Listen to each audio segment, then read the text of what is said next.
Nianze kwa kutoa pongezi kwa uongozi wa Singida Black Stars kwa kufanikisha kumiliki na kujenga uwanja wa kisasa kama huu.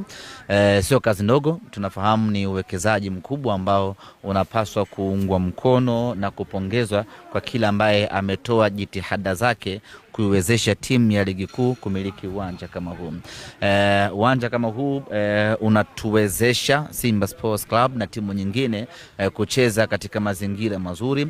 Wewe unafahamu Chiko, hivi sasa mikoani sasa hizi ama Tanzania kwa ujumla, mvua zinanyesha, viwanja vingi vinapata changamoto nyingi ya kuharibika eneo la kuchezea, lakini kwa uwanja huu wa Airtel Stadium, uwanja wa Singida Black Stars, unatuwezesha, unaturuhusu kucheza bila mashaka ya aina yoyote ile. Ni kwa mara ya kwanza binafsi nafika hapa, na ni kwa mara ya kwanza Simba Sports tunafika hapa, na